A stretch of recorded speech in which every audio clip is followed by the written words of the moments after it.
सर्वप्रथम तो मैं यूट्यूब वालों को बहुत बहुत धन्यवाद देना चाहता हूँ और उनका आभारी भी हूँ, जिसमें उन्होंने पुराने जो मेरे पिछले वीडियो में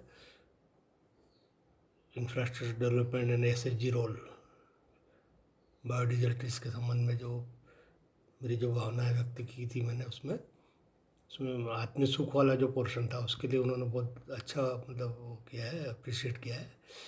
तो मैं उनको बहुत बहुत बहुत बहुत साधुवाद देता हूँ, है ना। और ये 1994 में जब कंप्यूटर भारत में पदार्पण होना शुरू हो गए थे, तो महानगरों में पहले आए थे, मुंबई जैसे कमर्शियल कैपिटल में। तो वहाँ पर बड़े लीडिंग न्यूज़पेपर्स में, इंग्लिश न्यूज़पेपर में इसके एडवर्टाइजमेंट आते थे ट्रेनिंग के लिए, या कंप्यूटर जो आ गए उनके सेल्स के लिए, सेल्स एंड सर्विस के लिए वाले। तो उसमें सिंबॉलिक रूप से वो एक मतलब इसका अपने जो दिमाग माइंड का जो एक डायग्राम टाइप रहता था उसमें मतलब बताते थे, और उसमें दो तरह का इंडिकेशन रहता था। एक तो ऊपर साइड में लिखा रहता था मैनुअल, और उसको इसका तीर के निशान रहते थे और वो जा रहा है, और उसमें से मतलब वापस जो मतलब रिटर्न भी आ रहा है वो बहुत सारे तीरों के निशान रहते थे, तो वो बताता था डिजिटल एक्सप्लोजन, यानी दिमाग का ये बहुत ज़्यादा यानी इसका विस्तार होने वाला है कंप्यूटर के कारण। तो आप देख ही रहे, सही था वो। तो यहाँ पर तात्पर्य यह है कि उस समय जैसे 1992 में 93 में जो आर्थिक सुधार लागू किए थे उसमें मतलब उस समय मैंने जो बीओटी योजना दी गई थी, तो वो गवर्नमेंट ने अडॉप्ट की थी, और स्टेट गवर्नमेंट भी इंफ्रास्ट्रक्चर डेवलपमेंट के लिए आज भी ये हो रहा है। ये अभी इसमें एक समराइज में मतलब एक ने पूछा था कि साहब ये आपने जो बीओटी योजना बना के दी थी उसके पॉइंट्स में और थोड़ा विस्तार बनाने का कष्ट करें, तो तदनुसार मेरे द्वारा यह दिया जा रहा है। और ये मेरे को जो आर्टिकल पॉइंट उस समय लिखने का जो आया था विचार में कि समझ लो आप 66-67 में भारतीय फिल्में जो आती थी उसमें एक शब्द रहता था विदेशों में फिल्माया गया। वो विदेशों में मतलब हाँ हाँ वहाँ के विदेशों के जो इंफ्रास्ट्रक्चर है, मेट मोनो रेल कहलाती थी उसमें, आज के तो मेट्रो रेल कहलाती है, वो सब मोनो रेल के नाम से आती थी वो।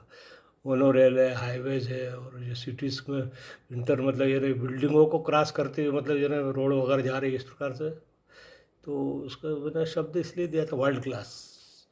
तो वर्ल्ड क्लास इंफ्रास्ट्रक्चर अपने को डेवलपमेंट अपने भारत में होना चाहिए, है ना। और जैसे उसमें मतलब कि भारत सरकार उस समय क्या है कि जैसे उदारीकरण, विश्वीकरण, निजीकरण के रिफॉर्म प्रोसेस मतलब शुरू किए थे उन्होंने। तो ये बैलेंस ऑफ पेमेंट उस समय प्रॉब्लम बहुत ज़्यादा हो गई थी, फॉरेन एक्सचेंज रिजर्व 2-3 माह का ही बचा था। तो वही अपने पेट्रोल प्रोडक्ट बुलाने के लिए 80% जो फॉरेन एक्सचेंज जो रहता है आज भी हमको उसमें ही खर्च करना पड़ता है, फॉरेन एक्सचेंज। उस समय मतलब बताया था कि उसमें आर्टिकल पॉइंट बता रहा हूँ मैं आपको कि हमारा नेशन जो है वो उसमें मतलब बहुत मतलब नेचुरल रिसोर्सेज भी बहुत तगड़े हैं, और ट्रेन मैन पावर है हर सेक्टर में, है ना। और बहुत अलग अलग टाइप के एग्जीक्यूटिव्स भी हैं। तो उनका उपयोग केवल ये तब किया जा सकता है जब कोई इंफ्रास्ट्रक्चर डेवलपमेंट, जो कि एक चैलेंज फॉर इंडियन इंडस्ट्रीज मतलब माना था, तो उसको डेवलप किया गया है। और यहाँ infrastructure means new developed well developed world class road, highways, railway tracks, ports, both water and sea, an airport, irrigation and power and fluids availability. Infrastructure का मतलब ये था। तो उसमें मतलब बताया था कि if BOT built operate transfer system adopted, तो उसमें दो फायदे मुख्य रूप से होंगे, फास्ट इंफ्रास्ट्रक्चर डेवलपमेंट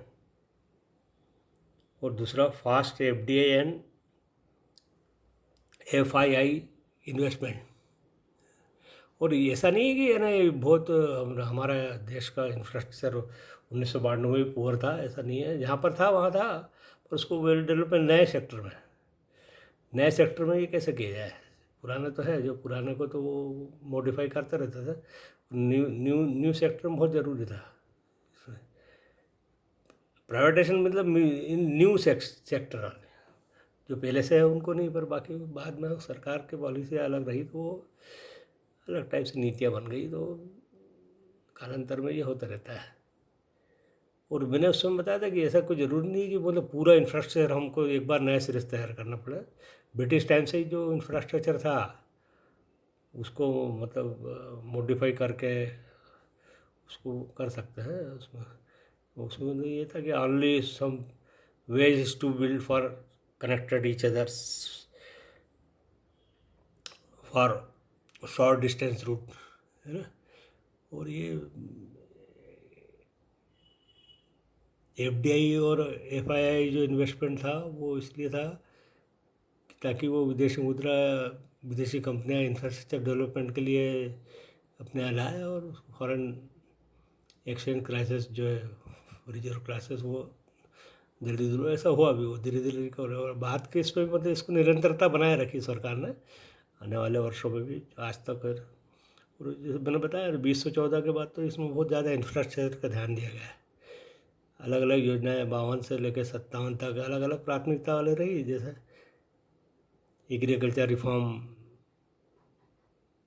हरित क्रांति, दूध क्रांति, इस प्रकार से बैंकिंग सेक्टर का क्रांति 69 में बैंक राष्ट्रीयकरण, इस तरह से होता रहा। और ये इसकी परिणति ये हुई कि जैसे अभी ये 2014 के बाद इसको बहुत ही यानी इसमें इंफ्रास्ट्रक्चर डेवलपमेंट को सर्वोच्च प्राथमिकता वाली योजना में इसको शामिल किया गया। इसके रिजल्ट देख रहे हैं आज हम इस प्रकार से। और हाँ, मैंने उस समय ये बताया था कि BOT की जगह मतलब थोड़ा bolt built operate lease transfer system भी यदि अपनाए तो वो भी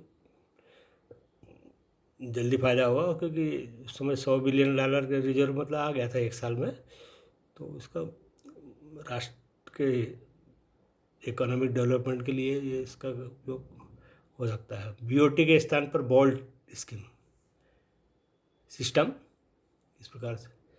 तो ये BOT योजना उस समय थी। अब ये कोई भी योजना अगर आती है या कोई भी सरकार द्वारा रिफॉर्म्स किया जाता है तो उसका असर 5-10 साल तक रहता है, बाद में फिर नए प्रॉब्लम्स पैदा हो जाते हैं। तो फिर मेरे को एक आर्टिकल 2020 में मेरे को दिखना पड़ा। उस समय ऐसा मतलब जो सबसे वैसा 2 साल का जो पीरियड गया था जिसमें इकोनॉमी काफ़ी प्रभावित हो गई थी। और सबसे बड़ी बात ये अपने कैश क्राइसिस हो गया था, तो क्रेश के लिए हाट बाज़ार वगैरह में मतलब इसको बढ़ावा देने के लिए इस टाइप से। और दूसरा इन्फॉर्मल इकोनॉमी के बारे में बताया था कि अपने इन्फॉर्मल इकोनॉमी का मतलब है कि असंगठित क्षेत्र के मजदूर वगैरह बताते हैं, और ठीक है। पर बाकी हमारे यहाँ पर ये तात्पर्य था कि जैसे चाय, नाश्ता, पूजा सामग्री की दुकानें इस टाइप से रहती है। और animal based transport, goods transportation, ये भी बहुत आज भी मतलब हमने बहुत क्षेत्र में मिलता है। उसमें ये पेट्रोल डाला तो अपने पेट्रोल के लिए मतलब काफ़ी बचत होती है। अभी भी एनिमल बेस्ड ट्रांसपोर्टेशन वापस होता है उस समय, है ना। और उसमें IDP टाइप स्कीम्स इसको लागू करने के लिए मतलब सुझाव दिया गया था, कैश क्राइसिस दूर करने के लिए। और ये सबसे बड़ी बात ये कि रूरल इंडिया में GDP जो रहता है वो नॉन कैलकुलेटेड रहता है, जबकि वो जैसे गांव इसके मतलब अपने तेल निकालने की घानियाँ लगी हुई है, मूड बनाने के कारखाने हैं, बहुत सी जगह है इस प्रकार से। बहुत सारे गृह उद्योग भी है, कुटीर उद्योग है, हट लेवल। जैसे एक हट लेवल में मतलब झाबुआ ज़िले में जो कड़कनाथ पोल्ट्री फार्म 5,000 रुपये में तैयार होती। पूरा मुझे इंफ्रास्ट्रक्चर डेवलपमेंट के बारे में, जैसे ये SHG के बारे में मतलब ये करने का कर रहे हैं, ये स्वयं सहायता समूह इसका कैसे लाभ उठाए। तो झाबुआ ज़िले में इसके कड़कनाथ का जो प्रोजेक्ट था उस समय मतलब मेरे द्वारा इसको इम्प्लीमेंट किया गया था 1883-84 के आसपास। वो अभी काफ़ी बड़े पैमाने पर होगा, उसको GI टैग भी मिल गया है। हार्ट लेवल पे वो प्रॉफिटेबल इंडस्ट्री है वो, कड़कनाथ पोल्ट्री फार्म, इस प्रकार से। स्वयं समूह जो है उसको कौन कौन सी इकाइयाँ देना है, उसके बहुत सारे वीडियो है मेरे, उसका आप अवलोकन कर सकते हैं। हर्बल्स वगैरह के थे। और ख़ास मेरे पास अभी ये सबसे बड़ा जोर मेरे को ये 2026 में, आज की तारीख में, बायोडेल्ट्री and root plant nursery by SHG। और ये भी कौन सा टोल प्लाजा जो रहता है हाईवेज पे, वहाँ पर इसको, जैसे मैंने बताया था कि उसमें सी-मार्ट भी आने वाला है जी राम जी योजना में, वो आ गया है। अब जी राम जी योजना में सी-मार्ट और SHG के प्रोडक्ट कैसे बिके, तो वो टोल प्लाजा के पास मतलब इसको हाईवे पे जो रहता है वहाँ पर उसको सी-मार्ट के नाम से बनाकर इसको biodiesel tree, root plant nursery, seeds वगैरह इसको बेच सकते हैं। और ये वीडियो मतलब retired planning and development officer रहा हूँ, 70 वर्ष में चल रहा हूँ। और अभी भूलवश इसी प्रकार की मतलब त्रुटि हो तो क्षमा करें। और ये डिजिटल मैनुअल आर्टिकल ये इसलिए लिख दिया गया ताकि शब्दों में और उसमें वाणी में कोई, या लिखित में जो है वो उसमें कोई अंतर न रहे। और जिसमें मैंने बताया कि इसको लाभ अन्य लोग भी ले सकते हैं, स्वयं समूह के लिए ऐसा कोई ज़रूरत नहीं है कि स्वयं सहायता समूह वाले ही लें, कोई भी ले तो देश का ही फायदा होगा, उस टाइप से। और यहाँ पर हम जैसे बायोडीजल ट्रीज़ के बारे में जो बता रहे थे, तो उसमें लक्ष्मी तरू और काजू का विशेष रूप से उल्लेख किया गया था, है ना।